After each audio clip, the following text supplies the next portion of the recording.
Diane, when you have a chance, could you check your microphone? Make sure that Margaret hears you.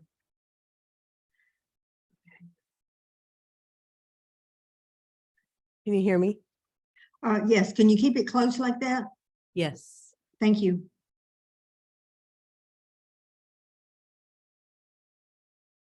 Okay, 7 o'clock. Welcome to the Benton City Council meeting. This is January the 10th. Okay, we will start with the Pledge of Allegiance, and Eric, since you're here. Well, thank you. Please lead us. I pledge allegiance to the flag of the United States of America and to the republic for which it stands, one nation, under God, indivisible, with liberty and justice for all. Thank you.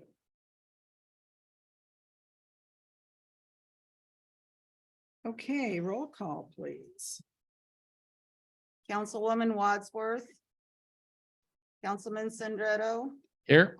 Councilman Reed, Here. Councilwoman Funk, Here. Councilwoman Alcazar, Here. Madam Mayor, I'd motion to excuse Councilwoman Wadsworth. Second, this is Sarah. Okay, all in favor, please signify by saying aye. Sandra, aye. Funk, aye. Reed, aye. Alcazar, aye. Okay, thank you.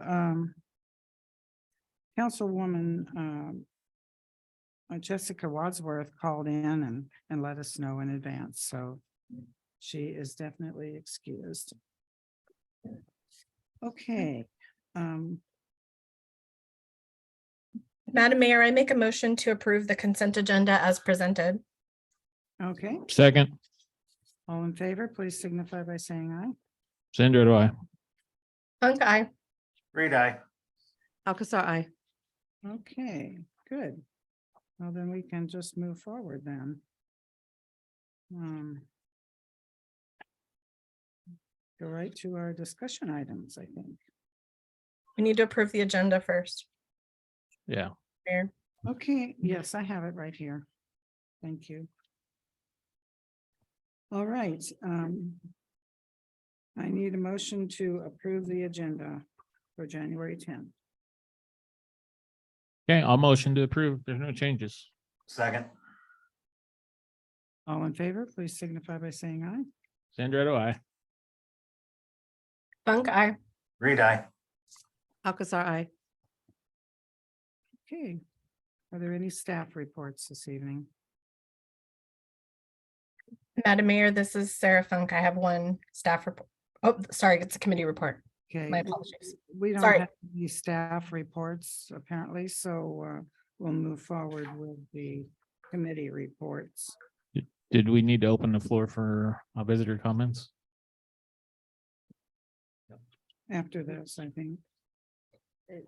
Oh, we got a It's before, yeah, it's after.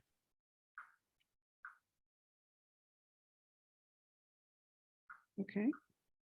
All right, we can ask, are there any visitor comments that are non-agenda items?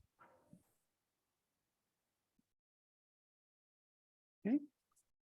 Hearing none, I'll hear the committee reports. Madam Mayor, since our meeting, our last council meeting on December 20th, as many people will be aware, the federal House and Senate both passed the omnibus bill, and included in there was the $2 million federal appropriation for Benton City to purchase the railway bridge and work on rehabilitation. We talked with Newhouse's office along with Patty Murray's office, and they encouraged us that before we do a press release, we should wait to have the federal agency contact the city, which will be done in the next 90 days. They'll probably call the main line and ask for someone who knows about grants, and we'll need to get back to them and then make sure we go through the terms and that all terms are understood.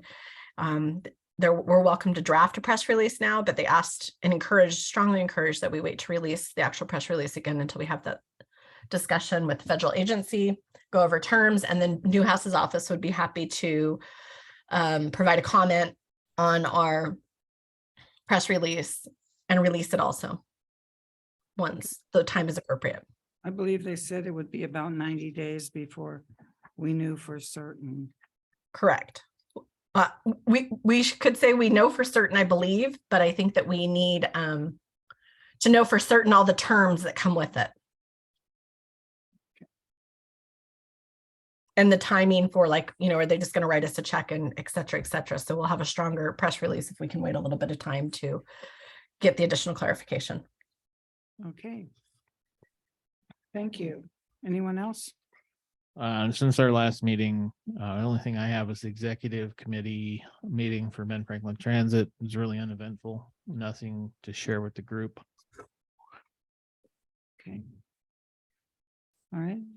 Anyone else on committees? Okay. All right, well then, I guess we'll move on then to our discussion items. Real quick, Madam Mayor, Mr. Rainey has just come in. Does he have a report for us? Oh, Not this week. Okay. okay. All right, thank you. Okay, Mr. Rainey, can talk to us about the Vector truck and the street sweeper. The sweet sweeper. And I will talk about the asbestos. Pull it on up. I'm working on Pretend you're in like one of those things in Washington DC where they're grilling you. it. Is that what I'm at now? Yeah, I'm The missing committee emails. meeting? Yeah. No violence, please. So this past week, the state, I can't remember the exact name. So state capital budget, Mhm. we put in, well, 3 requests. 2 of them that I assisted on were the street sweeper. And that was for about $234,000. That was into Skylar Rude. Essentially, he's kind of backing us on these. So it was for a street sweeper and then also the Vector truck. And that one was about $550,000. But they'll choose some of our requests, or hopefully All of at them. least all of them would be nice.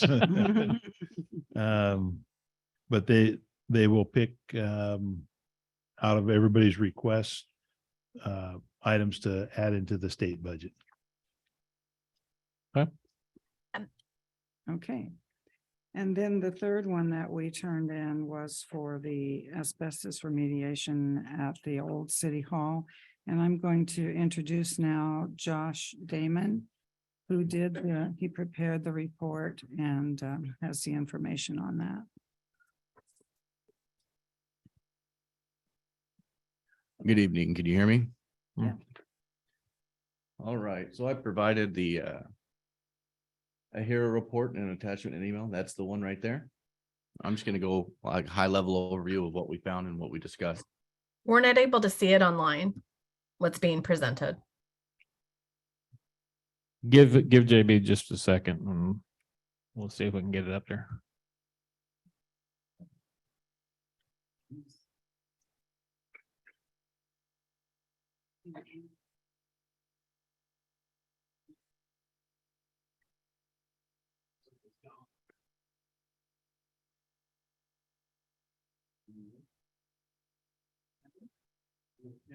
That's one of the images. There should be a PDF.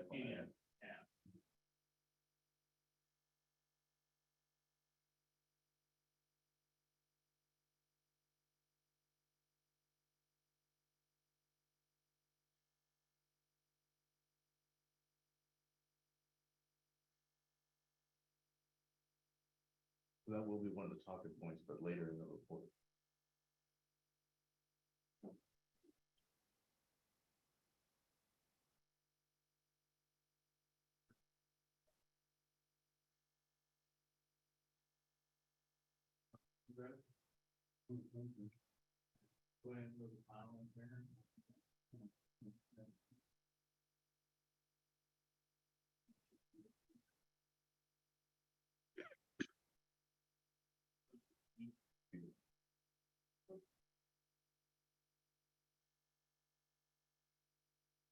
It's gonna be that 1226.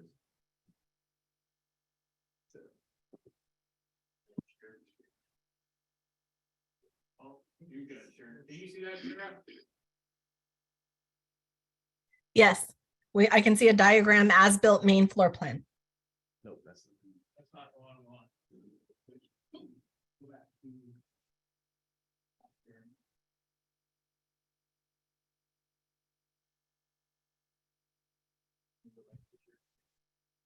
Now we're back on the main room.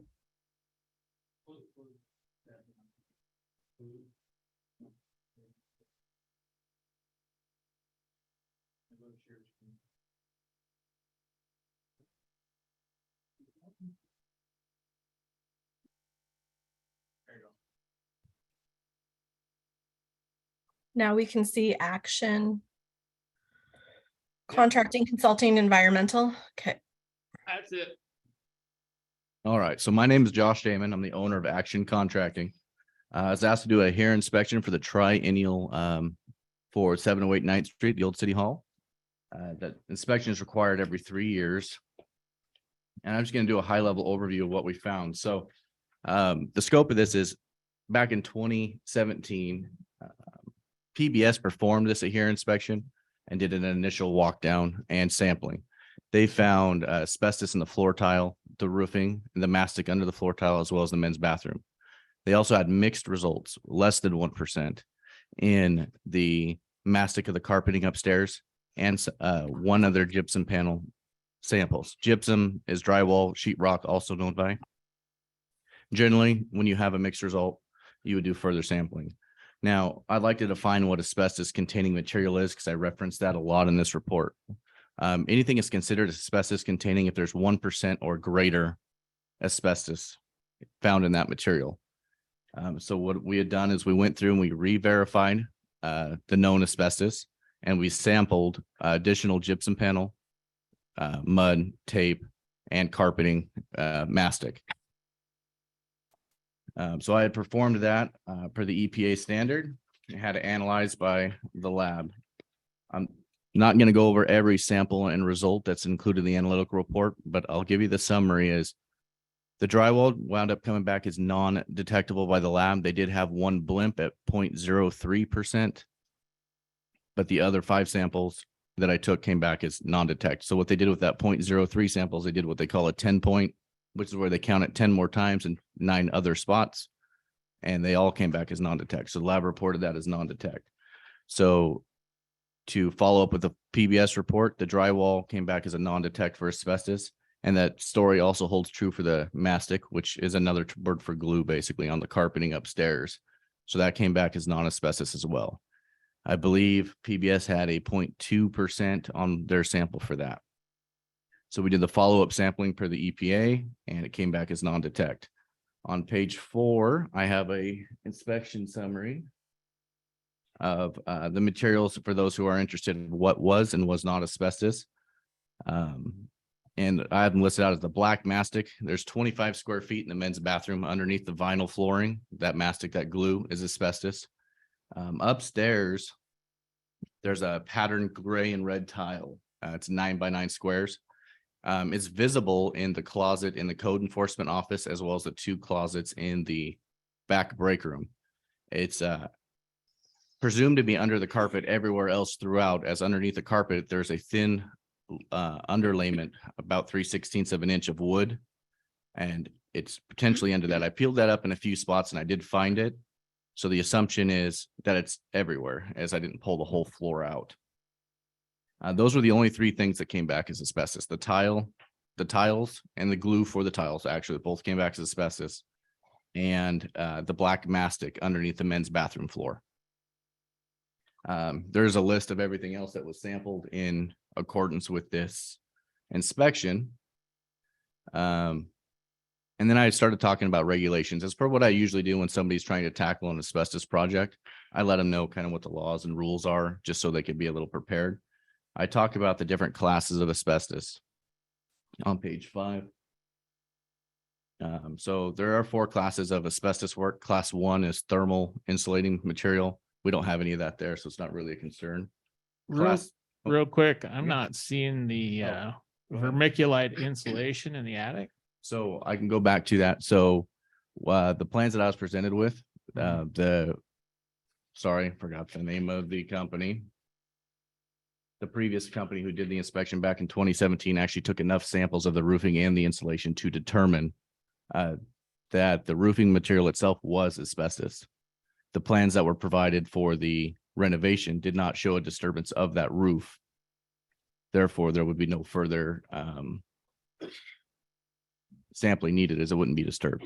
Well, my understanding that was vermiculite insulation just in the roof, So in the wall cavity. I can follow up with you later on that, but on the report given by PBS, the insulation in the ceiling, the roof, the vermiculite came back as negative. What came back as positive was the roofing material itself, the tar paper, and a bunch of the caulking up there. Okay. Okay. So I talk about the classes of work. Like I said, class 1 involves thermal system insulation. We don't really have any of that I was able to identify there. There was some caulking around duct work, but I don't believe it's heat rated and it doesn't fall into this category. Class 2 is surfacing material. That's going to be that floor tile. If you go in there and you remove all that floor tile, you're looking at class 2 work. Class 3 is operations and maintenance, or repair and maintenance. Those terms are used interchangeably between OSHA and the EPA. Class 3 is limited to incidental disturbance. I'm going to go in there and say I peeled up some baseboard and I disturbed the tile on accident. That's class 3 work. You're limited to 1 bag of asbestos waste a day, 60 inches by 60 inches, 5 foot by 5 foot bag. Class 4 work is awareness, custodial activities. I'm going to go in there and mop up, or something came loose and I'm going to glue it back down. So those are the different classes. There are trainings for each of those classes that are needed. Again, depending on the work that's being done. If it goes class 2 work, that's going to be full abatement training, which is 40 hours. The class 3, which is my recommendation, which we'll get into later, the EPA sets forth 16 hours training, 8 hours. That's hands-on. And then for class 4 work, which is the custodials, that's 4 hours. And then the course shall take at least 2 hours every year after. So you got to do a refresher every year for 2 hours. And then I got my general guidance in here for doing this work. My recommendation to go forward with this work is to actually leave the floor tile in place. You could cover it up. That would be class 3 and class 4 work. Generally, most of that would be considered class 4 because you're going to be cleaning up debris. The city would be, after teams go in there and take care of the walls and stuff. The class 3 work would take effect when the walls get knocked down, as there could be incidental damage to the tiles, not exceeding 1 bag a day. The other option, sorry, let me back up. Once that is done, I would recommend using what we call ABC, asbestos binding compound, or fiber lock. Spread that around to lock it down and put your new subfloor down, make it all one level. The other option is to go through and remove it all, to abate it all. Cost, I had done some estimations and got some insight on that. The cost to abate it is about $150,000, including the wall removal, because it is under some of the walls and not under some of the other walls. There's 2 walls that it's definitely under. So if you really wanted to remove it all, those are the scope. And then I do have some pictures. Let's go ahead and skip these ones. You had some other ones pulled up. I made them a little better for this presentation just because it'd be easier to see. They were those image files you had loaded earlier.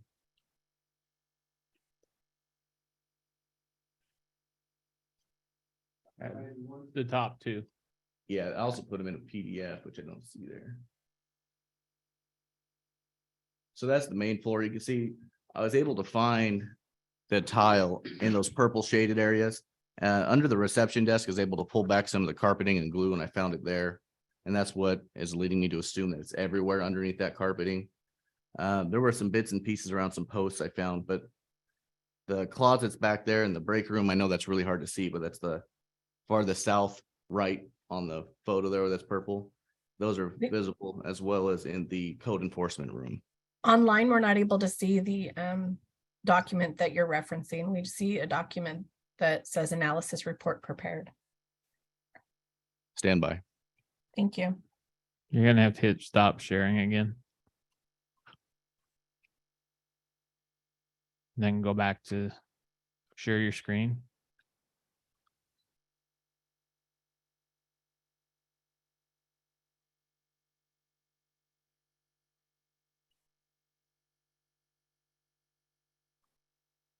If you should click on the first one, it'll, the very first block, whatever you put up there, it'll share whatever's up there. The first screen. That's the one, Sarah, right there. Perfect. I can see it. Thank you so much. As built main floor plan. So like I was saying, that's the main floor. The purple areas where I was able to identify the tile. And since the floor doesn't seem to change in elevation, it's assumed, that's why it shaded it in the blue with the color code there at the bottom, that it's going to be throughout the main floor. There was some in the council chambers and on the staircase when we had done our sampling. We did find some of the mastic for it, so it's to be assumed it's there underneath the wood paneling. There are multiple layers to this floor. In some places there's 2 layers of carpet, some layers there's 2 layers of carpet, wood, and then another layer of mastic and then tile. It's safe to assume it's there. And then I have another photo of the basement, which we'll pull up here in just a moment. The basement's actually a much easier story to understand, as you can actually see the tile. So from the entryway, the staircase into the sheriff's office, that whole one side of the building, which will be shaded, it's all that tile. And again, it's the tile and the mastic underneath. And it'll be just a moment for that to come up. Yeah, you're gonna have to go back to files.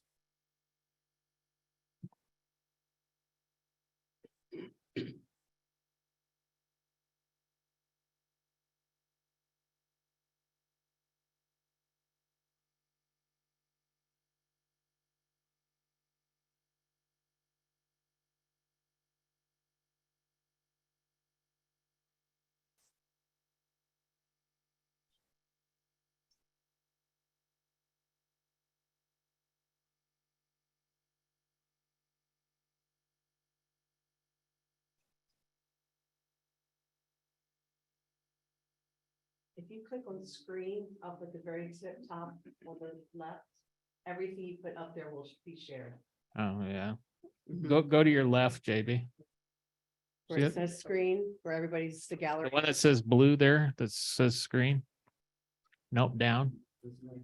Down. Right there. Yeah, if you click there, anything you put up there will be shared once you do. There you go.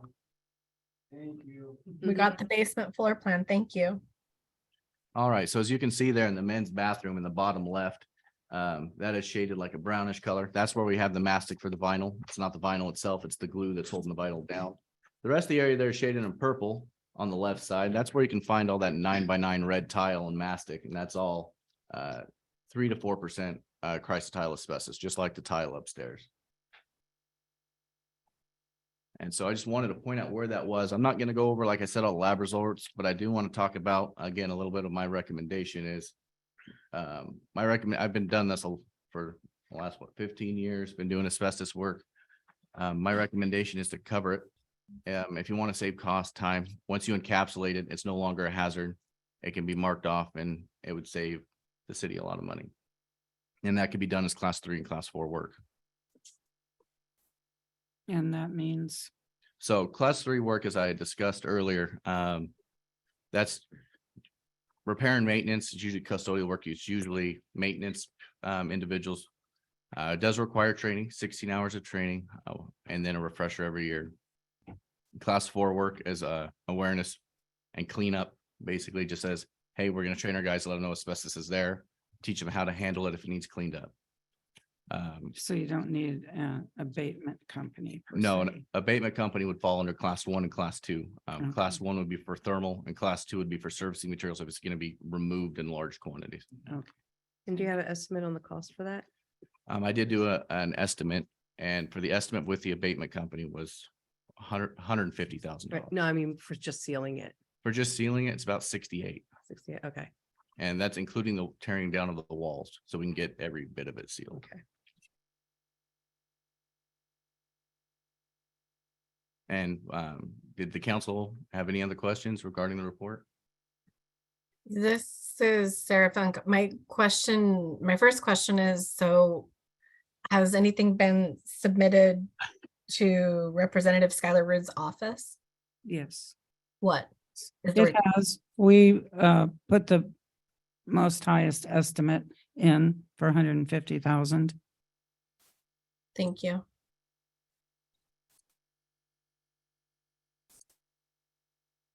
I have another question, but it's about the overall stuff, not about the asbestos, so.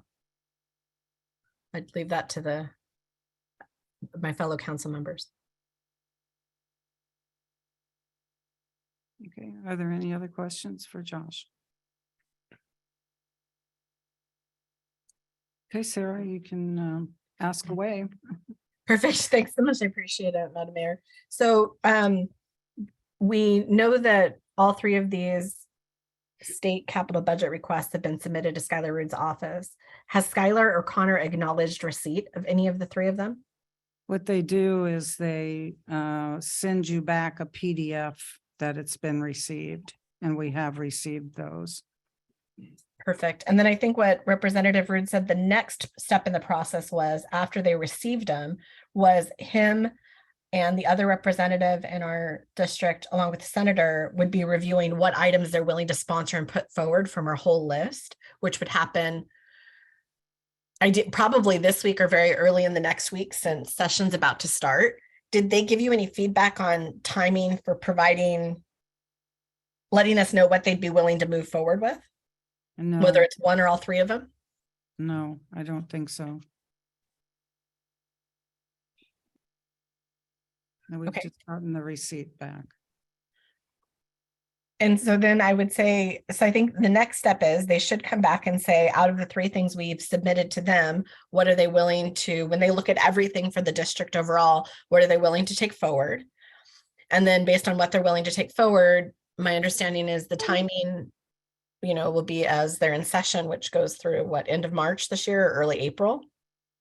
It's longer than normal this year to see if it'll get approved or not. And then if anything of these three is approved, the funds are dispersed based on reimbursement, which means the city would only get the benefit of the federal funds after we purchase or spend the money on these items. Madam Mayor, is that consistent with Yeah. your understanding?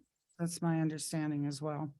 Okay, thanks so much. So we can probably, I guess, wait for now and see what they're willing to put forward, but it's just going to get busier for them. So probably Connor at Representative Rood's office will have some indication in the next week or so and we could follow up.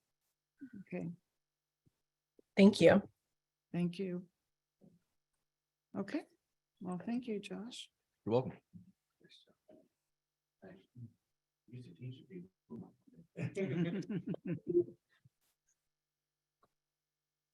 Okay. I believe our next item is to talk about the wind turbines. And with us tonight, we have Mr. Paul Crouppen. And Paul has a history of working at Hanford. He is a hydrologist and also an attorney. And he was at Hanford for a number of years as an environmental attorney and hydrologist. So welcome, Paul, and he's going to give us a briefing on the wind turbine project. If you could bring up that PDF file, the title of it is yes. And let me just say, while he's getting that ready, that our comments, what we'd like to do is have the city council and the mayor have a set of comments that we turn in for our review of the draft EIS. And we will have to approve that at our next council meeting because it has to be turned in on February 1st. So I have been preparing some drafts that I will have other people review, and then I'd like to get some feedback from you as to if there's anything other than what I'm planning on talking about. Do these hook off or do I have to sit? Actually, I think you can take it off if you want, but you're not gonna move very far. It's over onto the. So, You can take that one there. No, it's okay. I'll turn this on so I can see that as I'm talking. Oh. that's also-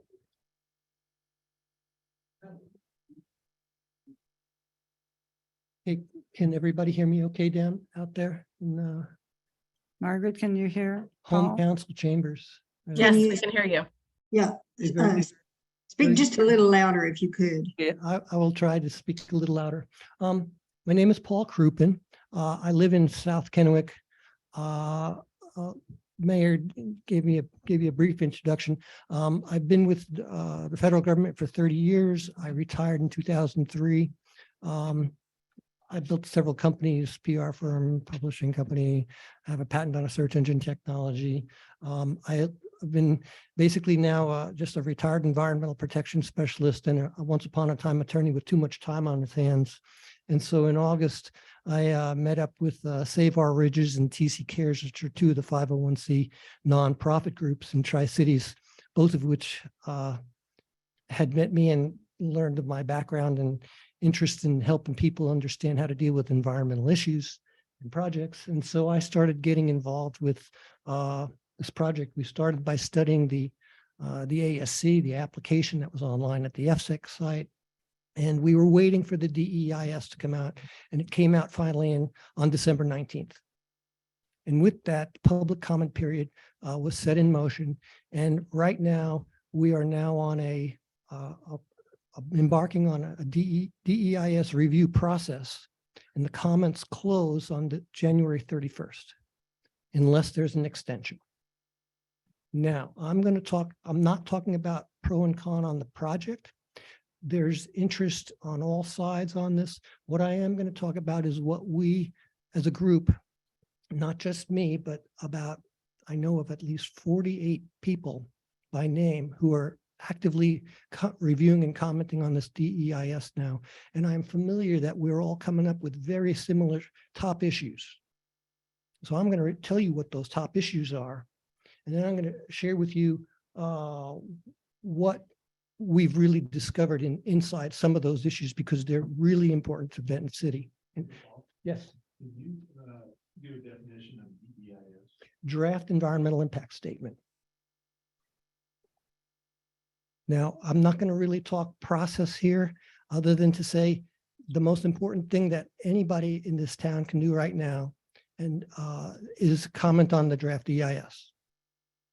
It's the key document upon which everything that follows, whether the project goes through, whether it's mitigated, whether they eliminate and relocate turbines in solar areas, whatever they do, the comments that come in by January 30th will determine the final outcome, because a little bit on process.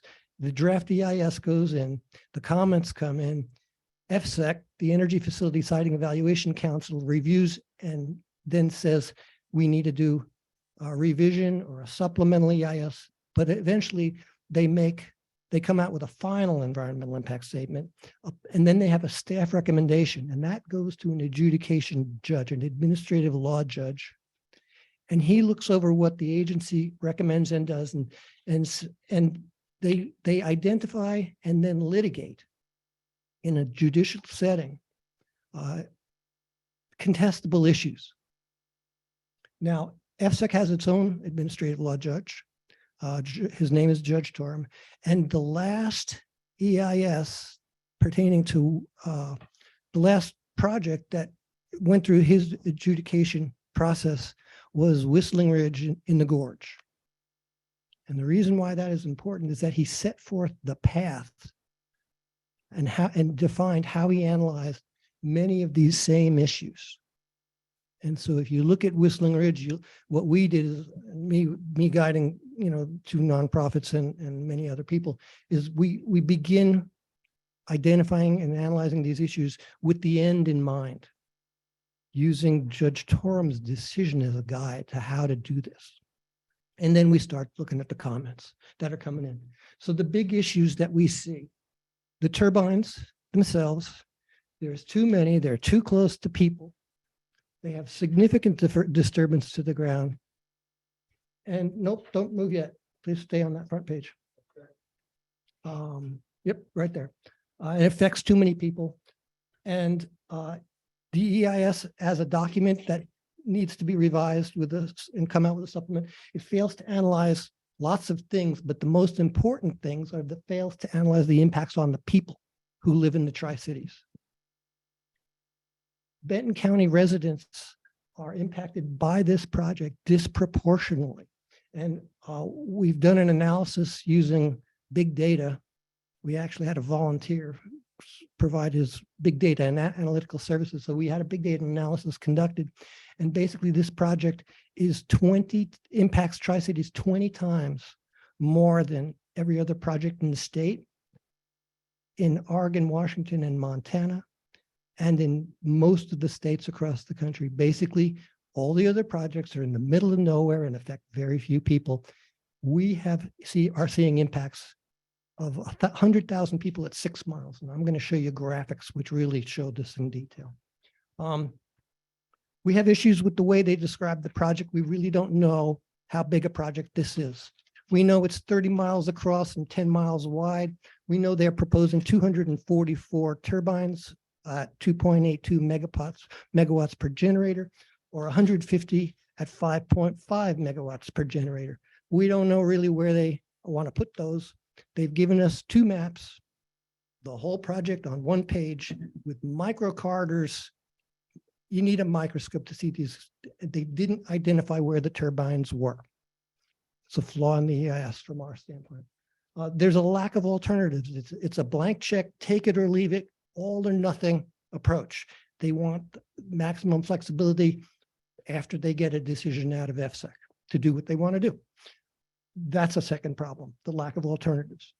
The visual impacts, they scout, the developer and Regional Business Council have both done surveys out to upwards of 500 to 2,000 people. And both of those surveys indicated that the visual impacts of these turbines was the most important public issue. And so we looked at this. I started working with Dave Sharp, who lives in South Kennewick, just off Badger Road. He's a retired wind project engineer from Wyoming. He's done 4 of these projects and now lives there. And he has a bird's eye view of where these turbines are going. So he's very concerned. And he and I teamed up and we start laying out tours. We put together a road tour package. We've been out with several county commissioners, city staff. We've taken NPR and Northwest Public Broadcasting out. We interviewed with the Herald last week, gave them this presentation. These articles are all coming out. We've briefed the mayor of Kennewick. We're here briefing you today. We think this is really important. And so what you're about to hear and see is what we've discovered and where we're at. Now, these visual impacts, we were saying, what can be done? Well, in past 4 months, we found out about these things called ADLS, aircraft detection lighting systems. Basically, you have a 30-mile project. You put a radar detector over here and a radar detector over here, and a plane takes off from Tri-City Airport. The radar this is at night, sees the plane take off, and it turns the red lights on. When the plane passes by, the lights go off. ADLS has been documented to reduce the red light pollution at night by 98% nationwide. There's 2 states that have ADLS regulations, South Dakota and North Dakota. Minnesota has proposed them. And so in November, we learned about this, and I said, hey, I'm a retired attorney. I'll write up a regulation. And in November, I waited till the election was over. And in early December, I passed it to April Connors. And by the way, that was from April. So anyway, April Connors passed it to Mark Clicker, who's the representative from Walla Walla. They've got red lights driving from Pasco to Walla Walla. You see them at night. They passed it to a new representative, Stephanie Barnard. And my wife says, can you believe it? The sweet irony. Lifelong Democrat, environmental protection specialist, his whole career convinces the entire Republican caucus from Southeast Washington to support a visual light pollution project. So that's my story about that. Anyway, the ADLS proposal was given to the Rules Committee right around Christmas. It came out of the Rules Committee right after New Year's. And on January 6th, it was given a bill number. It's now HB 1173. So it's been placed in front of the legislature, and as they get going this year, we'll be looking for support for that bill. That is a recommendation I ask you to consider. Please write in support of April Connor's bill 1173 on the ADLS for wind turbines. If it gets passed, those red lights will turn off statewide in 3 years. So there won't be any more red lights at night. Other issues that people are naming: wildlife corridors, habitat protection, dust, water, and really and truly the proximity of the population is the really, really big issue here. I'm going to show you graphics. We'll fly through the rest of this presentation now. But the real key is to understand that even Benton City, you got 4,500 people who live within 6 miles of this project. And most of those will see turbines from their house at night. Now, sure, you get farther away from turbines, the farther away you are, the smaller they get. So at 6 miles, it's just like looking at 9 Mile from Kennewick. But these turbines are a little bit bigger. The turbines at 9 Mile, the biggest ones are 415. The smallest ones here are 499, and the bigger ones are 671 foot high. That 671 foot high turbine is taller than the Seattle Space Needle. And we're talking 150 of those, or 244 of the 499 footers. So now we can go on. Well, let me just preface this next little slide. I'm not going to dwell on it, but when we sunk into all these details, we identified a pathway, and I'll explain this, but basically we think they've named, and without explanation, without support, something like 63 or more turbines that they really don't need. And so we think that those are basically available for elimination from the project, or remove them to the southern edge and get them away from the people. So anyway, this is the ADLS proposal, and that's 1173 right there. We can go on, but that's what it says. Next page, please. Okay, so this is you can't really read it from here. I'm going to summarize it in a nutshell. In order to get an energy project in the state of Washington passed, you've got to go to BPA, because BPA identifies the proposed power that's generated, and they look at the capability of the lines to carry the power. And so they have a database nationwide. It's called the Large Generation Interconnection Protocol Request Database Form. And there's a process, and the generators, developers come up with their project, and they tell BPA, hey, I want to put 500 megawatts through that power substation.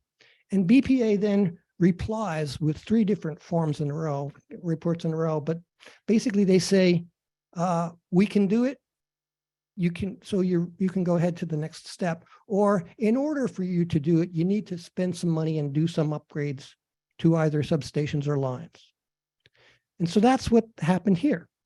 But if you do a mind-numbing journey through the 6 or 7 requests that Scout, the developer, and its predecessors applied to BPA, and if you really read those reports and rack up what's in there, it only comes to 850 megawatts. And this is really critical, because 350 megawatts is on the east side of this project. It's called the Boffer Canyon substation, and that's a throttle. BPA said to Scout, the developer, you can't put more than 350 megawatts through Boffer Canyon. And that leaves only 500 megawatts for the west side, which is Weber Canyon. And that's where the other substation is.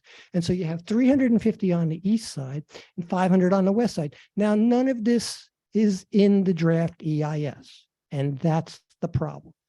They basically have the all or none proposed action, and they set it at 1150 with no explanation and no recitation of the history of the applications and the comments from Bonneville Power.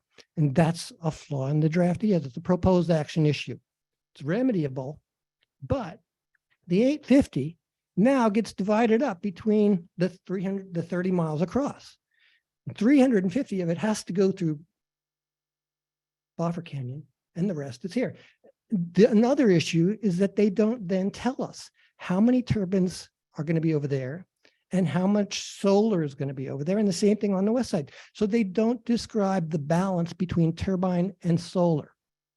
And this is another issue. So what we did is Dave and I basically puzzled this out. It took days and days and days and hours, but we've identified, just as a representative range, 5 options, which do mix the solar and the turbine levels, and do recognize the 350 megawatt limitation on the east side.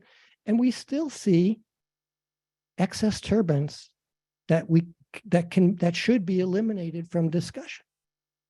And they should tell us what the reality is based on the record. And that's the record right there. So anyway, that's an important issue. The 850 is serious business. They also talk 300 megawatts of battery storage, but it's not included in the EIS for power generation purposes, because in reality, what you do with the battery storage is the wind turbines and the solar is actually generating the electricity that's stored in those batteries. And then when there's no wind and no solar at night, or when it's cold, the batteries can feed into the power lines. And that 300 megawatts will last about 2 hours. And so it's really not a factor. And what's really important is the 850 and the 350, the 500 and the 300, and how they do that. And how they do that and where they put things on the project affects everybody. And that's the issue. So anyway, keep on going, please. They didn't provide turbine maps, so we made our own. They didn't number the turbines so that we could identify the ones that mattered to wildlife or to visuals. So we numbered the turbines ourselves. And these are all now publicly available. We're handing them out to anybody who wants to do these types of analysis. Keep on going, please. Okay, whoop, too far. One back. Okay, now in the draft EIS, they do identify in a little tiny one pager the whole site. See the yellow line along the red line? The red line is the boundary of the project on the right, the bottom right there. And the yellow is a wildlife corridor that they placed into the draft EIS. But they didn't take the next action, which is say, hey, we're going to protect the wildlife corridor. And so I transferred that yellow corridor to their project map. We put the turbines on there, and then you can see the turbines that conflict with the wildlife corridor.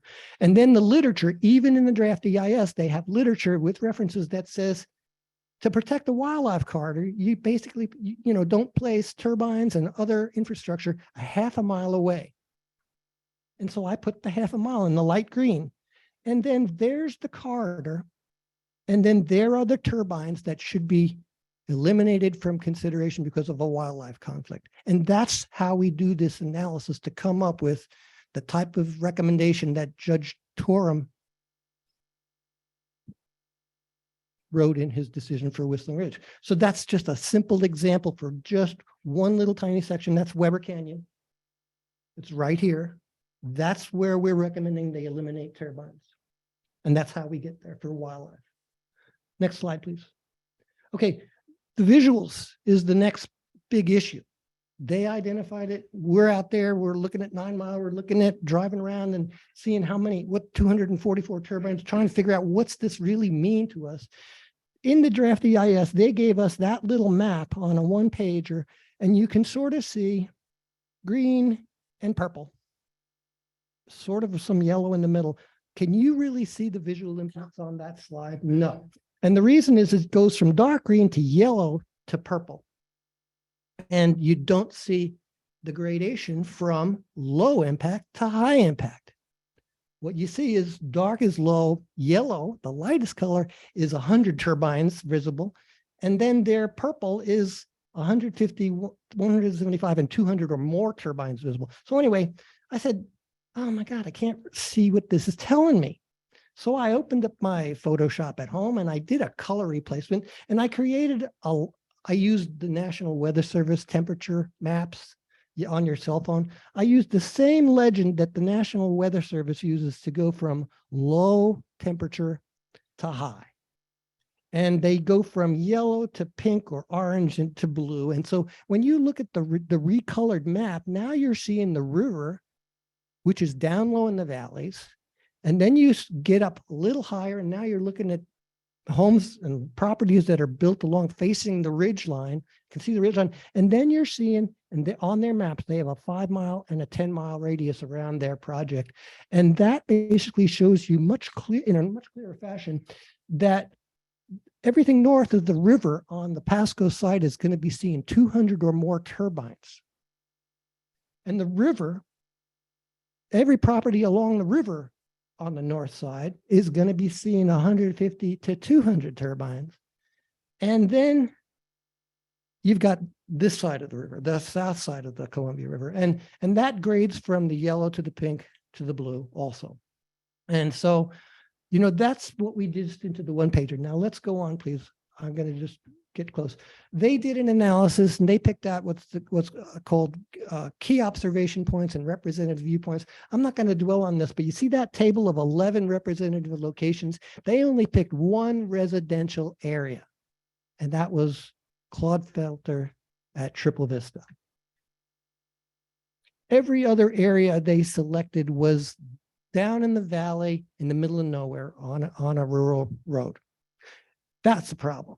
That's an EIS problem because that's a failure to identify how the EIS affects people. That's their basis for their visual analysis. Keep on going. Next page, please. Then they gave us 3 pictures, and then they computer simulated what it would look like from those key observation points. Now, can you see any turbines? Now, that's the top is without the turbines. The middle one is the 244 size turbines, and the bottom one is the 671 foot high turbines. Can you see any turbines in there? And the answer is with great difficulty. Yeah, kind of, but not a lot. Okay, so now if you see that fine print, that's what the size, literally, that's the page out of the draft EIS. And there in the fine print, I blew it up for you to see, but there's 4 critical lines right there. And there, they basically identify how many turbines are really visible from that location for both those 244s and for the 671s. And that's important information. Next page. I compiled all that. I'm a nerd. I do this stuff in the middle of the night. I just come up with these ideas. So I compiled all that. And the point here is that they disclosed it, but they didn't analyze it and they didn't describe what it means to people. In reality, what does this mean? Okay, let's keep on going. Now, I'm a hiker. I use a program called CalTopo. It's a mapping program. I usually use it to identify where I'm going hiking and what's the elevation going to be and how difficult is the trail and can I find a flat spot to camp. But inside CalTopo, they've got some very sophisticated mapping capabilities. And one of the things you can do is you can put your cursor on a red dot up there. This happens to be the Summit View homes just east of Benton City out here on East Badger Road. But I put one of our members, Dave Sharp, that was going to be here with me. That's his home. Pam Minnelli lives around the block. There's a whole bunch of people who live right there. But anyway, this now reveals the view shed. What can you see from that home? And this photo and the ones that follow, the purple is visible and the black dots are turbines, at least turbines that we are interpreting from the option 1 map that they gave us. And we transferred it into CalTopo and then said, okay, so here, this is the view shed from Dave's house. So this basically shows you how many turbines he will see from his house 2 miles, 3 miles, 4 miles, 5, 6, 7, 8, 9, 10 miles out. And if it's purple, it's visible. And if it's gray, it's not. That's at the outer edges. If it's purple, you're looking at the hub of the turbine, and these are at the 499 foot high ones. And if it's gray, it still may be a partial view. So this is conservative because the gray is on the ground. And the turbine's 409 foot high, and the hub is at 423 feet or something like that. The 670 is, if you go to the next one, this one then compares how much they'll see, look in a different direction. And this is this is from Fidelitas, excuse me. That's from Fidelitas. So there, one of the things that they didn't do in the EIS, they didn't even mention the Red Mountain AVA is inside of this project. And so we're working with the wineries. This slide, I did it for Charlie Hops, who's a close personal friend. But anyway, there's the view from Fidelitas. And they too have a bird's eye view, and that's 2, 3, 4 to 5 miles. Those are still fairly big turbines occupying the view shed from the deck at Fidelitas. Next slide, please. We did Riata. We can page through these. I want to get to the last section, the bird thing, but I just want to show you, we did Riata. Just page through this. I'll go next page. This one is the Benton County Justice Center. Next page. This is now a profile of the land. And I just want you to see how the mathematics of all this works. But the black line on the bottom is the ground elevation from 2 miles out to 10 miles. And you can see the turbines are 4 to 5 miles there. And I basically put 7 there and 15 there and 20, 12 there. That's how you count the dots in the range rings by the distance. Those are the actual height, elevation of the turbines, actual height of the ground. And you can see how the line of sight, if there's nothing in the way, you're going to see the whole turbine. And if there's intervening topography like the ridge line in the way, it'll be an obscured view. But depending where the turbine is and how big it is, you might see parts of the turbine. And that's how this is done. And then that little tiny chart, I don't need to dwell on it, but that's actually done using a digital compass and verifying it with analytical geometry. That's the perceived angle of turbines at 1 mile, 2 mile, 3 mile, 4 mile, 5 mile, 6 miles, 7 mile, 8 miles, 9 miles, 10 miles. And they get smaller as they get far away. So the actual height is on the bottom and the perceived height is on the top. That's how you look at this. And those are the view sheds that reveal to people, hey, this is what I'm going to see from my house. And this is how people are commenting. I have one for Benton City. I have to send it over. I didn't have time to incorporate it into this. Next slide, please. Now, Dave Sharp has a son, Jamie, grew up here. He's a bachelor's degree computer programmer, big data analyst. Dave is moaning about this project over Christmas dinner. Jamie says, hey, let me have a crack at this. Jamie created a big data analysis tool for us.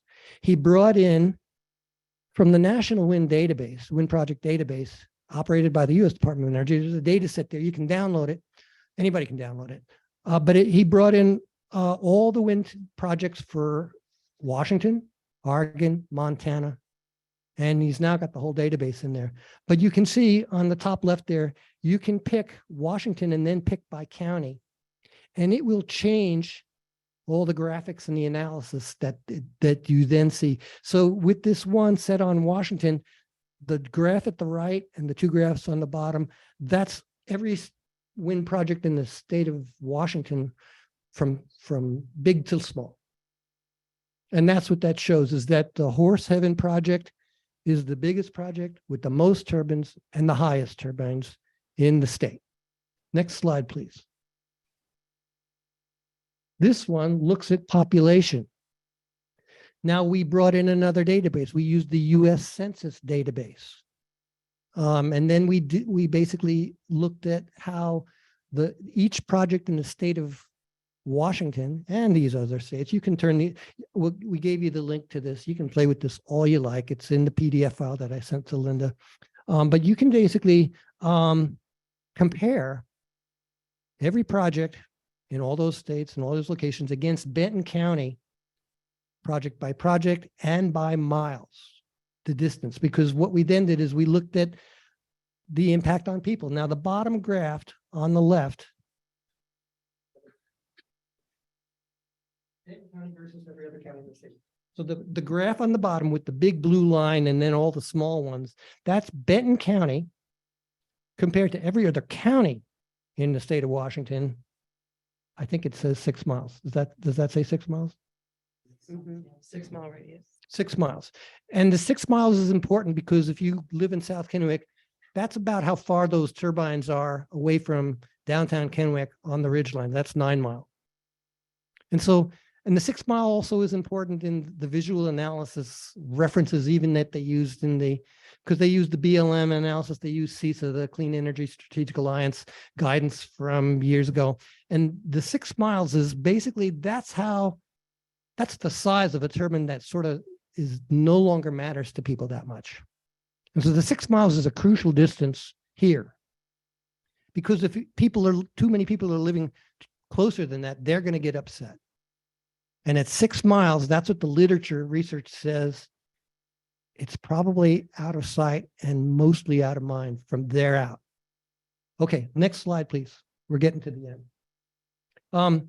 This is just more of the same, but the graph on the top right is really critical because now you're looking at the effect of the Horseheaven Hills project compared to 9 Mile, compared to the total number of people affected by every state, every other project in the state. And then the yellow line is the average number of people affected by every project in the state. So I don't have it in front of me. Maybe I have that presentation. Let me just use it, speak for a second.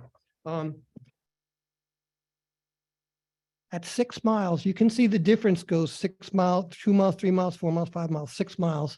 But at 6 miles, 100,000 people live in Benton County live within 6 miles of Horseheaven Hills projects. 59,000 live within 6 miles on 9 Mile, mostly in Findlay and South Kennewick.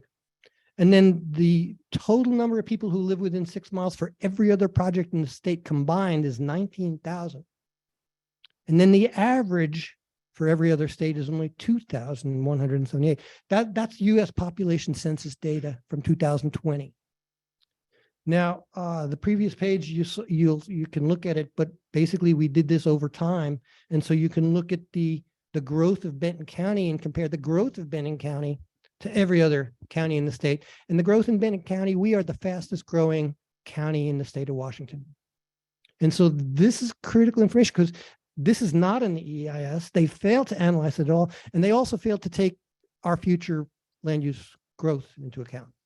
So anyway, that data is the type of data that we hope that the administrative law judge is paying attention, FSEC is paying attention to, because of the disproportionate impact it has on the citizens of Benton County. Now, the next question is, where are these people? Who's really affected? So next slide, please. We added one more little component to this big data analysis tool. We tagged the project. We broke up the project into the turbine clusters. I had numbered all the clusters. We have them on top of maps. Dave and I just sat there and counted this group and identified the townships and ranges and the locations. And we gave that data set to his son, and his son created the capability to then map turbine clusters onto the population census plots. And those little red dots, every red dot is a census plot. And the number of people who live in that census plot varies, whether it's right in town, whether it's in the middle of Kennewick, or whether it's a farm or a cluster of farms out in the valley. But if you then really start to drill into this data, and I'm going to show you what happens. We'll go fast through this. We're almost done. Switch to the next slide, please. This is what the where people live when we are looking at the turbines on the project from 2 miles. This is the number of people who live within 2 miles. Now, distinguish this from the view shed. This is not the view shed. This is the number, this is where people live. This is how close they are to the project. At 2 miles, some of these people may still hear the turbines. So there's a noise component issue that we're dealing with here. But most of this is still visual. At 2 miles, these are pretty big turbines. And you can go up to 9 Mile and drive and see for yourself. They're pretty noticeable. Let's go to the next page. Okay, now you're at 3 miles. You're seeing more red plots and the numbers are going up. We're now at 8,000 for the whole city, and then Benton South City at 3 miles, you got 4,150 people living within 3 miles of the project. And that's the one, these are the turbines right on McBee Ridge. There's actually 2 groups there, but and you can see how many people, the red dots by Benton City, it's in the top left of the aerial photo map with the dots on them. Next slide, please. Now we're at 4 miles. We're up to 17,000, and that number is wrong. I'm sorry. The 1,000 is a mistake. I didn't catch it. But it's getting larger because the number of red dots are getting larger. And I'll fix that. Next slide, please. Now you're at 5 miles. That's more like it. 15,000 people. That's Benton City plus the valley. And that's all from that one turbine, the cluster. So now you're at 5 miles. There's 15,000 people who are living that close. Now we go to 6 miles. Next slide. Now we're at 83,000 for the whole project. And now there's 25,000 in Benton City and its vicinity. And that's the 6 mile total number of people who live in that, close to that cluster. You can see the numbers for the other residential areas. Finley's at 14,000 people. Riyadh is at 25,000 people. This is what this data really reveals. And the maps show you where they live. I think there's one more slide coming up, maybe 2, but they're really related. Next slide, please.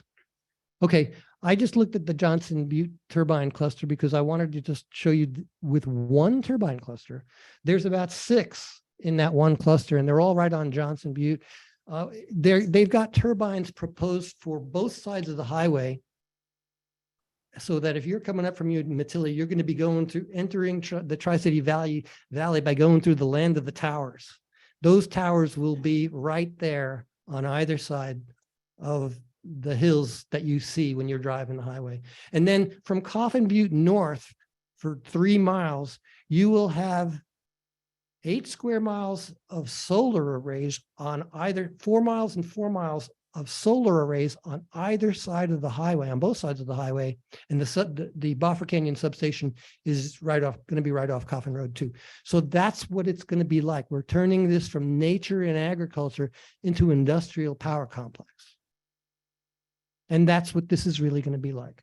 Next slide, please. Now there's the the Johnson Butte cluster. And we're getting in closer. And what I did is I just blew it up. So now you can see the streets, and you can people can stare at this and they say, well, am I going to be affected? And the answer is, well, where do you live? Go stare at this photo. And so anyway, I think that's the end. I don't think there's any more, but I'll be happy to take questions. Thank you. Thank you. Are there any questions for Paul? Would you like to talk about any of the employment? Figures? I'm going to hesitate to do that because 1, I don't really know the data, and 2, to me, I'm zeroing in between now and I'm just on public comments and not on the project for, against, and why so much. I'm just zeroing in on what do they say and what we need to say to get the project done right. Now, I can go back to the beginning and to say, personally, looking at that 850 megawatts, we see a path forward that allows the company to get the 850 megawatts and minimize the impacts. But it means relocating turbines and relocating solar arrays and pushing them back away from people and where they have access. If they play, and if, we think that there's a path forward. If not, I think it's going to be an interesting EIS comment process. And we know that there's going to be some interesting discussions during the adjudication hearing. Okay. Well, thank you. Please stay. Excuse me, Mayor, I have one question. Okay. My question would be, who's going to benefit from the power? Will it be this area, or is this power going somewhere else? As far as I know, the power gets plugged into the grid and it goes elsewhere. It does not directly benefit the local area in a direct manner. Indirectly, it contributes to the available power that's available to us. There are people who, like I spoke to Bill McKay, he's the mayor of Kennewick, and this very same issue bothers him in a major way because he does not believe that the project benefits the locals. He feels like we're being taken advantage of. It's one of his reasons. Does anyone Thank else you. have a question? Okay, I well, mean, this is Sarah. I guess the question that I have is, is the city of Benton City, and again, not being for or against the project, but having additional information, is there? I know City of Kennewick had a special workshop on this very topic tonight, starting at 6:30. And I don't know the outcome of that because we're in this meeting, but is there something the city of Benton City should be thinking about, just to call out again, not for or against, but concern around any of these comments and maybe project not quite done right yet? Or is that not appropriate? no, Sarah, this is exactly why I had the meeting tonight. Because I have been writing some comment responses to the draft EIS. And we will have to, if we do a letter from the city with council's approval, there are a number of things that I wanted to mention, and I thought I would just kind of generally talk about them. I didn't bring the draft with me that I have, but one of the first items I'm going to talk about is that the I-82 project has not been considered. And what are the impacts to that? We have a lot of skin in the game on that one because we've invested probably close to $400,000, maybe more, getting the water and sewer across the freeway and over to that area. And now we're talking about another 360 some thousand to put it in along Jacobs Road and the other road there. The closest turbine to that is exactly where Anilari Winery is. And if you remember any of the view sheds that Michael Mahaffey showed us from the promontory where we were hoping to have a hotel, an iconic hotel, that view shed runs to the west and includes the area of Anilari. So you would be able to see that wind turbine probably within a half a mile of that development. The other thing is how many people would be discouraged from staying in a high-end hotel that's backed up with 200 wind turbines. That could be a noise problem. Although we hopefully would have the views going out across the valley. Like you say, we don't know exactly where they're going to put these monsters, and they could ruin our view to the east and to the north if we aren't careful. The other project that was not mentioned was the railroad bridge and all of our trails, and how we wanted to encourage recreation and hiking. And again, now with a $2 million appropriation plus other money that we've already put into that project, what's going to happen with that? Are people going to be discouraged because to go farther, they're going to have to walk through a sea of wind turbines, especially up Badger Canyon? To me, that would not be a fun hike. I don't know, maybe there are some people that would like to see them, but anyway, that project has not been considered.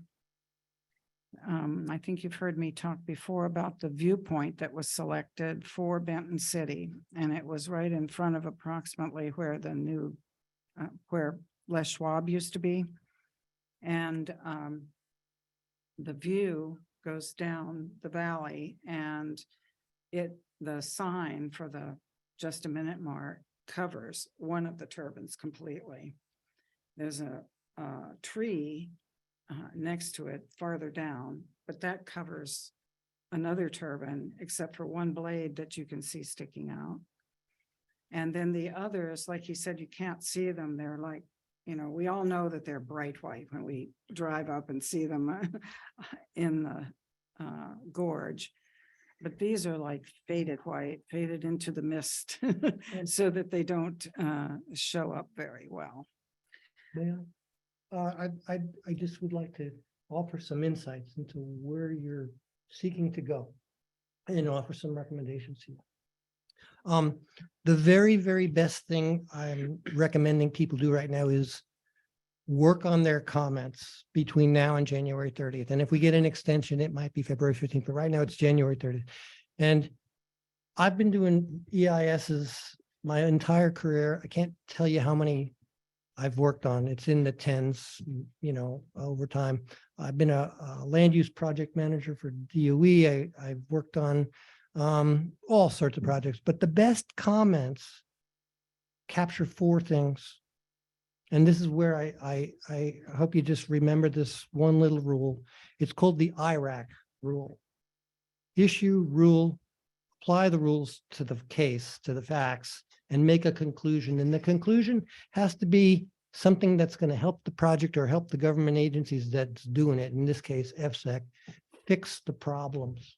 It's not going to be, we don't like the project, it shouldn't happen. It should be those turbines cause impacts on the wineries or on the campsites or on the recreation, and those turbines should be eliminated. That's specific.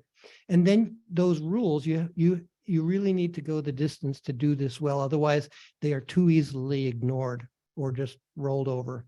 You need to capture the requirements that give your comment power.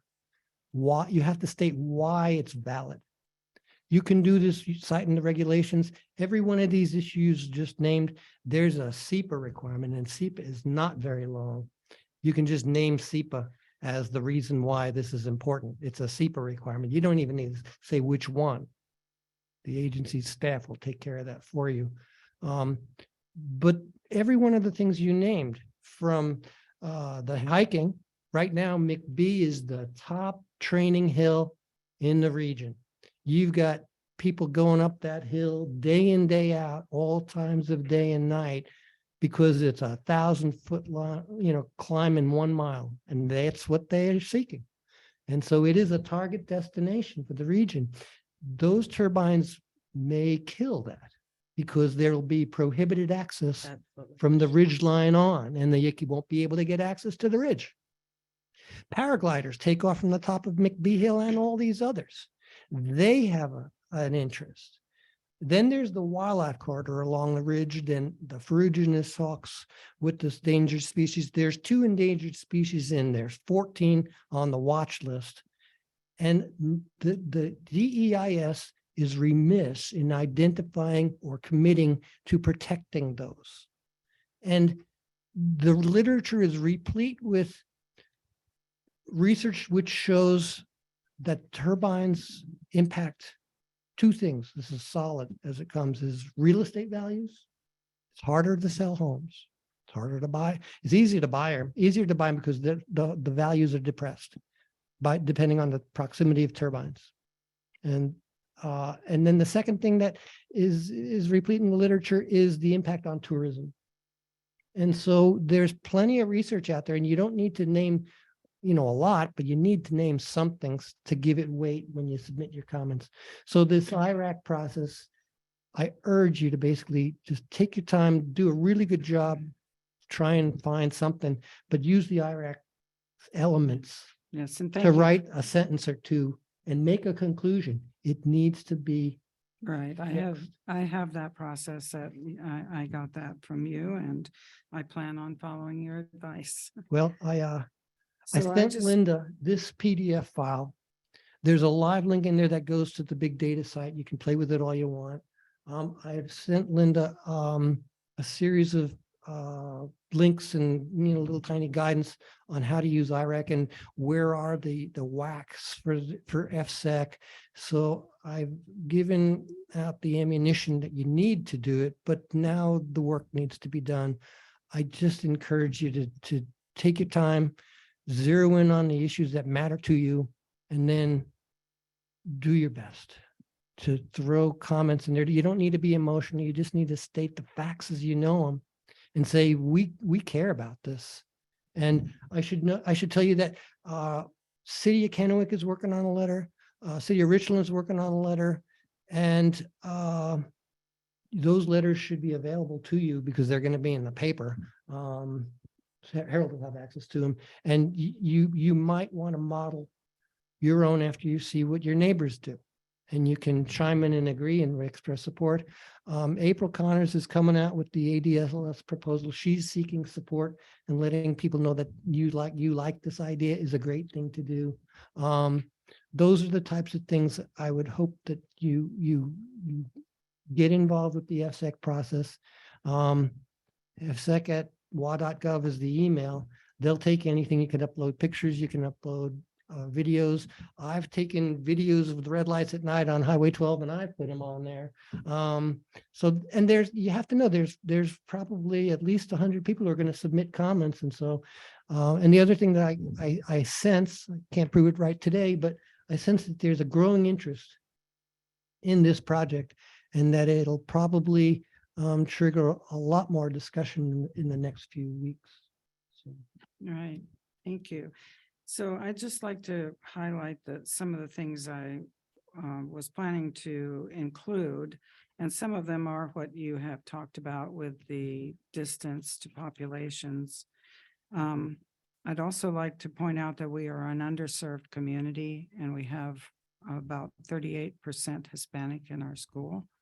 And so, and we will have the most turbines closest in, as most of our, the ones along the ridge will be like within 0.6 of a mile of the city. So that, my recommendation is going to be to try to either move the turbines back that are most detrimental to us, or trade the 2.5 or 5 kilowatt hour turbines for that amount in the solar array. At least the solar array would not be as obstructive. It would also save many miles of roads, miles of fill, miles of concrete. Just a lot of environmental factors go into those turbines that and waste stream that you don't have in the solar. So if you think of anything at all that I'm not covering, I would like to hear it. And I will have a draft for you next week. Well, I don't know that my concerns are highly valued in this comment, but some of my concerns, speaking from a previous life, would be that those generators that are on the ridge line would probably be a hindrance or an issue if we have a wildland fire on that ridge. Mhm. And not just to the fact that there could be some air disturbance. That's not my big concern. My concern is wildfire aircraft. If we bring in large aircraft and they're trying to lay down lines up that hill, I don't know how far or how fast they can pull out. I don't know if that's going to be an issue. So basically anything in that 1A areas, 1A10 through 12, 1A5 through 8, 1B14 and 15, all are in areas where Fire District 2, Fire District 1 have used wildfire aircraft. That would be a concern. I don't know how that plays with BLM. I don't know how that plays with the Northwest Coordinating Group. But it might be something to drop a note on their desk and say, what are your thoughts reference wildland aircraft? I was wondering if the fire department would be submitting something that we could, I have no idea what they're doing, I could ask them. but this is something as a life safety issue for our community. Mhm. If we can't get wildfire aircraft up in there in a reasonable time frame, especially on a heavy fire season, that can cause us loss of homes or other things. So Yeah, something it to be almost took considered of. Anilari a couple of years back. Right. Yeah. Obviously you've got that tourist impact that we're talking about with that other stuff, Mhm. Anilari, potentially the I-82 corridor.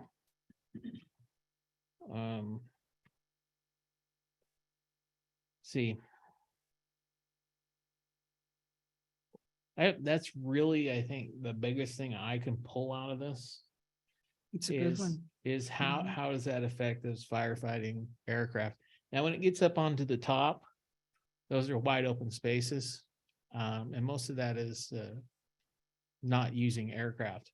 But if you go up the Weber Canyon corridor, Mhm. as well as along that ridge line, we have multiple times used firefighting aircraft. So I'm just saying that's a concern for me and a consideration. Okay. There's my 2 cents on that. I really think that's really, really helpful.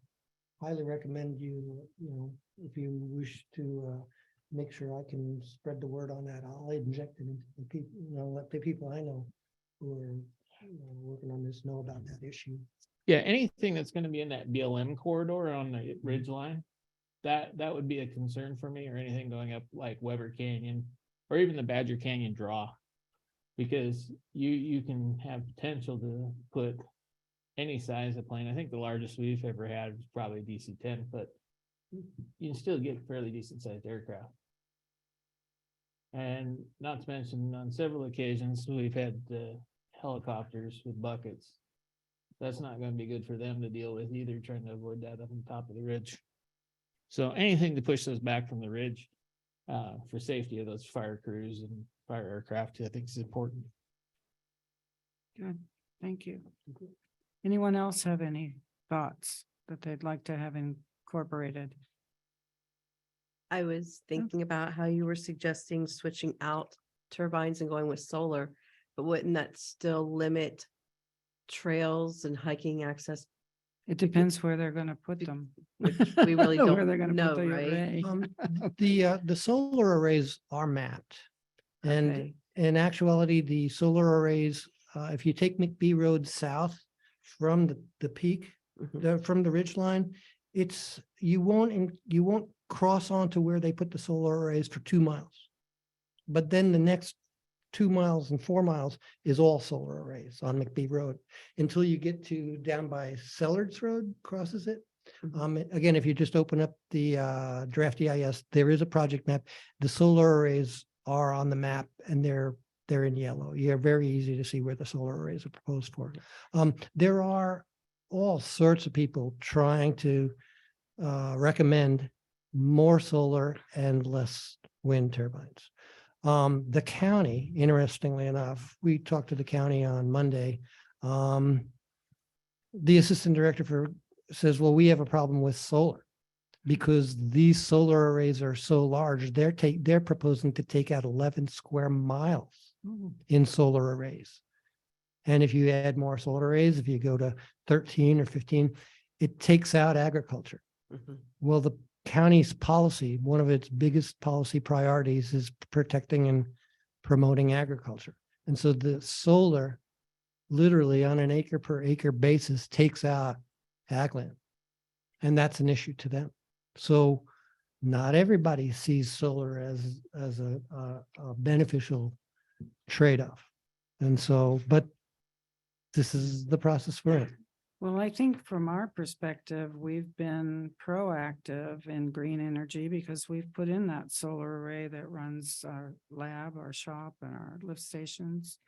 So we've already stepped up to the plate and gone green in that regard.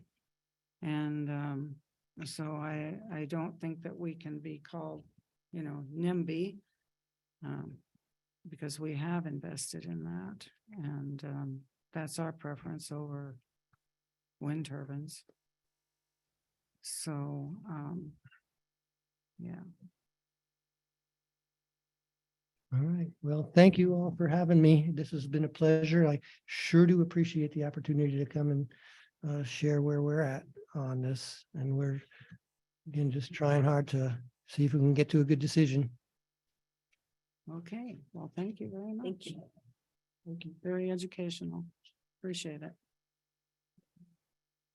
Okay, I guess if anyone's prepared to go over our projects, I think probably you have something for us on the list of projects that we could at least discuss tonight.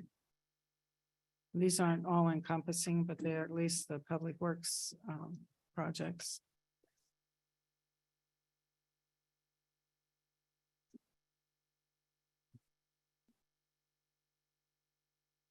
But it'd be sales tax on it.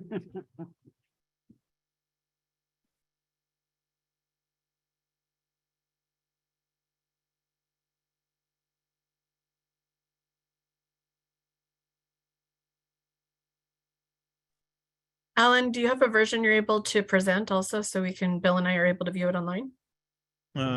Let's see, actually, I emailed it to Margaret. I don't know if Margaret, if you could pull that up and share your screen. No.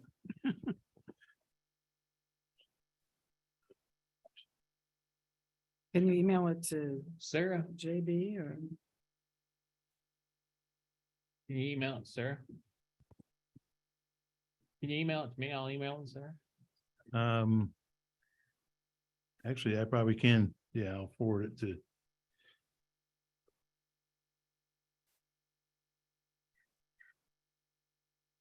Which we can make Sarah co-host and you can share her screen. Oh. Okay. That's fine. That's what happens when you know about technology. Can- Alan, can you also send it to my work email? I believe that's what I sent it to. But what's your email? M Dukes, and then the same as the city, everything same. M Dukes.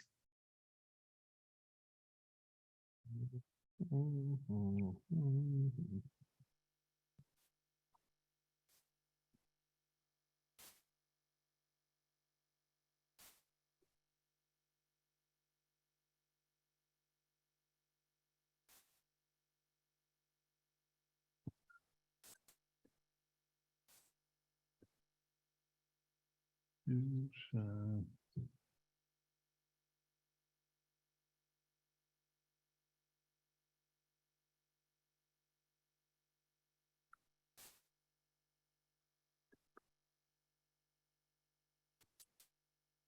Okay, I just sent it.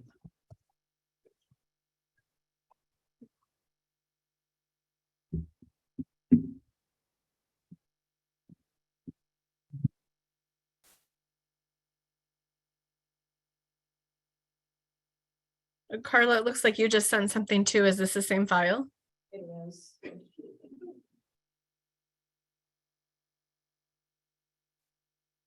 So, and I guess, well, Dave's out of the room.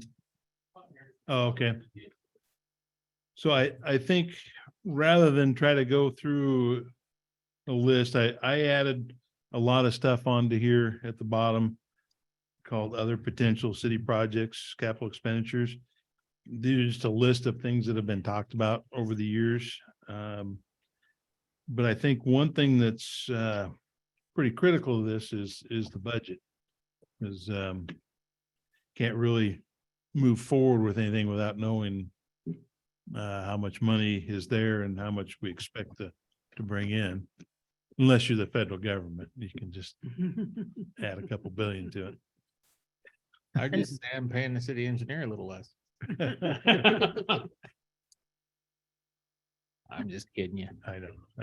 So I am in a place where I can share my screen if this is something to put up. It looks like a great list. It's one page and it's really comprehensive. It's printing in the background right now. What I would say about the budget is, with full confidence saying this, I understand that a lot of work's been put into it, including a revised file sent this afternoon to the Finance Committee, Bill and myself, and issues continue to persist.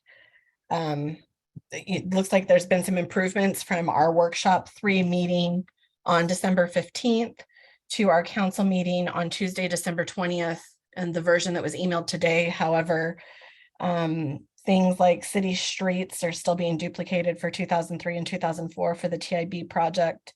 It's only showing revenue in and engineering costs. It doesn't show the rest of the costs. Plus, it's not a 2-year project.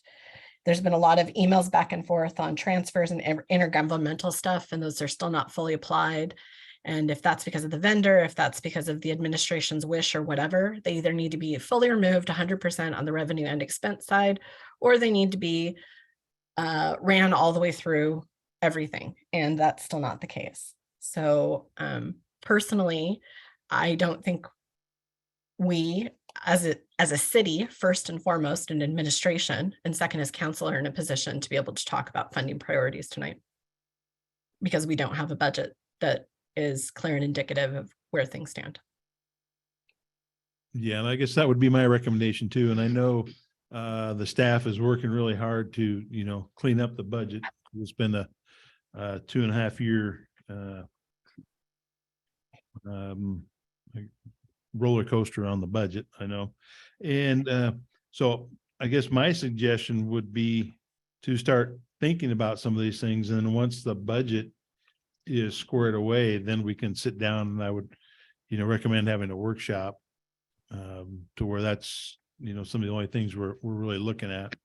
And yeah, wait until that budget is in place to where we feel real confident about it. And I think it's important to note, and a budget was approved by council on December 20th, and that budget was sent to the state. So there is a budget in place. It just, you're right. There's a little bit more cleanup after all the unworkings of the last few years. And I think city staff is getting very, very close. Yeah.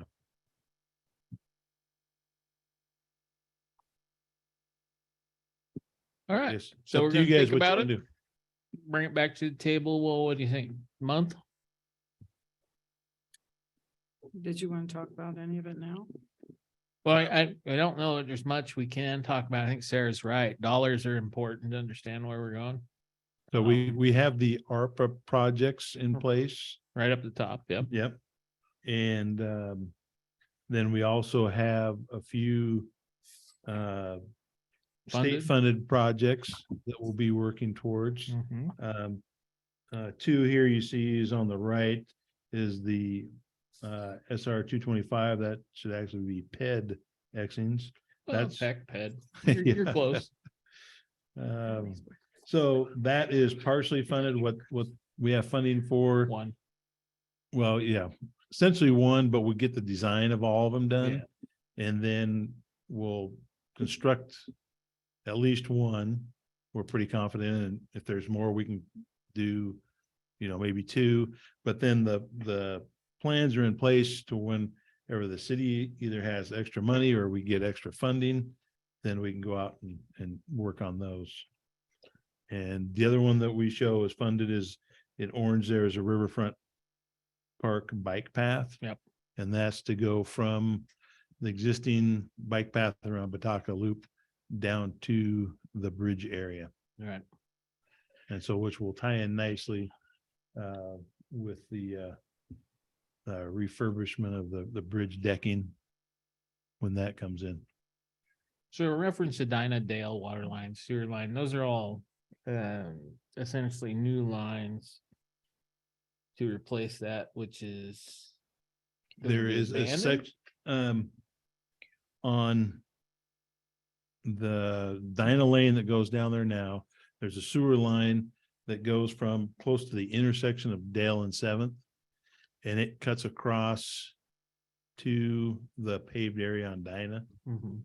And so it goes across what is Bricker's property at this No. point. Yeah, so we need to But so- realign it. Yeah, we're realigning it and that sewer will be moved into the road alignment. I'm saying with a new water line. Yes, correct. Alan, have we got anything back from the county on the 09 swap? I know Adam's out of town until next week.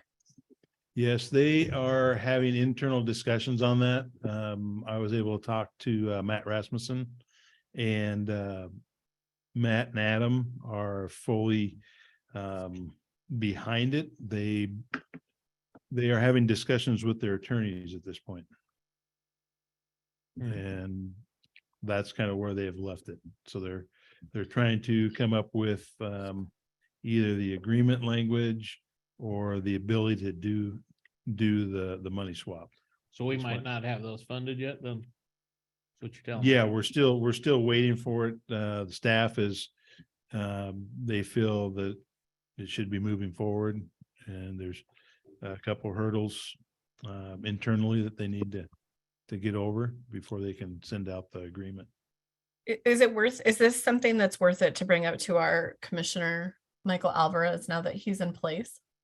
I absolutely think so, because as I've mentioned before, I'm a little bit worried about not applying in the money that we will have left. I don't want that to go away, and it seems like if there's any way we can use it towards the bridge or anything else that would be shovel ready, basically, I guess we have to, and it has to be sewer and water, is that correct? Essentially, yes. Yep. Yeah.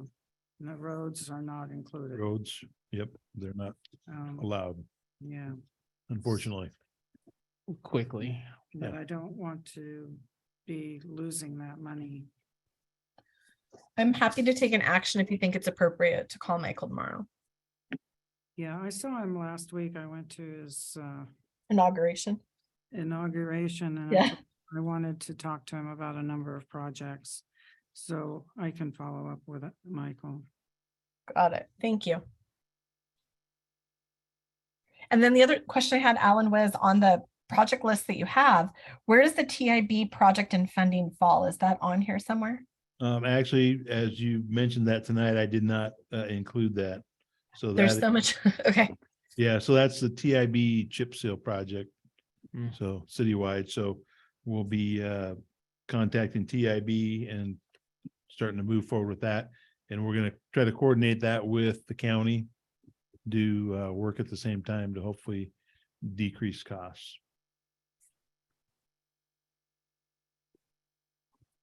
And that's partially funded. Correct. I think there's a 5% match for the city.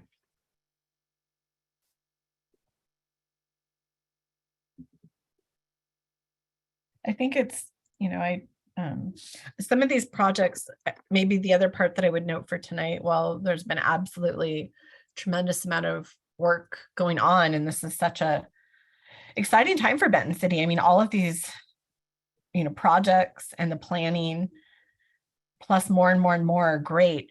I mean, as we get on the other side of the budget for 2023 and 2024, I'm personally of the opinion that I'd like to see us working towards workshopping on looking out further than that. I mean, we're going to need to be looking at 25 and 26 based on how some of the funding is going to work, that we're already working and getting committed, and also being able to project out revenue so that we're able to make decisions. I know that's something that we haven't been able to do the last couple of years, but I would strongly encourage time and energy be put forward towards that. Not immediately, but on the horizon.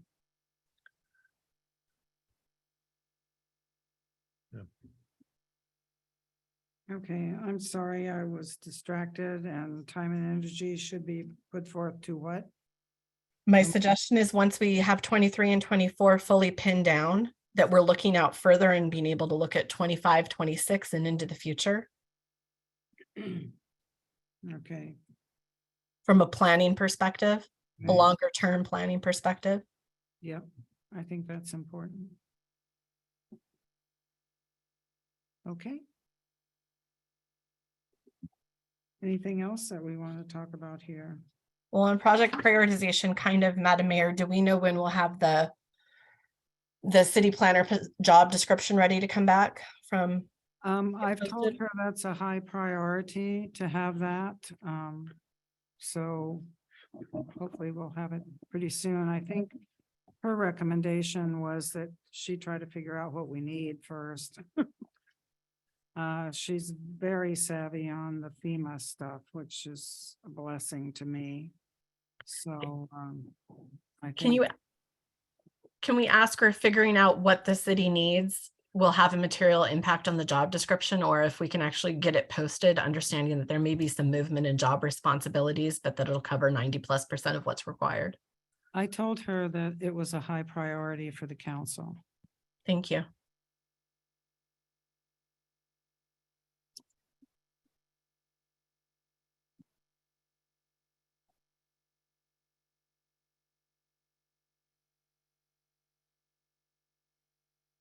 Anyone else?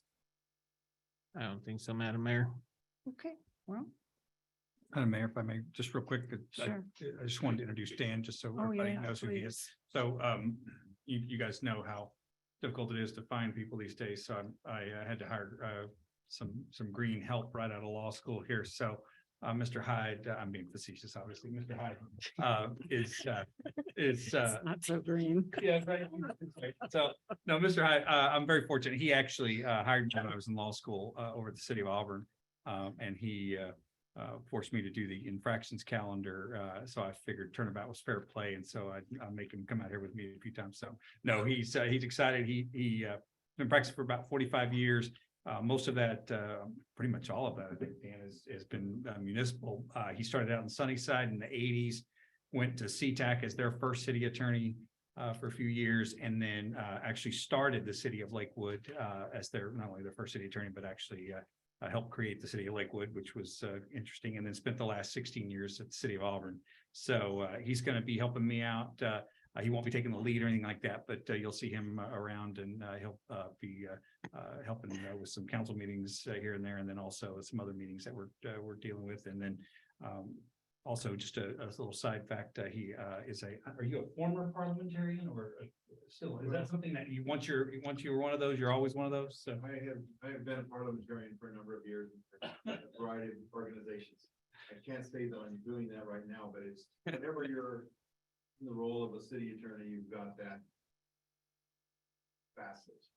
So, yeah, no, and Dan's, he just got transplanted over here, not just, but in the last year or two, he's got kids here and grandkids and all that stuff, so. In Benton He's City, strapped. I We got him understand. for the duration, so he can't, he can't back up and go to the west side, so anyway. I just wanted to introduce Dan for everybody. And he was very helpful to us yesterday. Oh, good. He spent most of the day with us and on the L&I case that we have going. So I appreciate your help. Great. All right. Okay, I would take a motion to adjourn. Motion to adjourn. Second. Okay, all in favor, please signify by saying aye. Sandra, do I? Funk, aye. Reed, aye. Alcazar, aye. Okay. Motion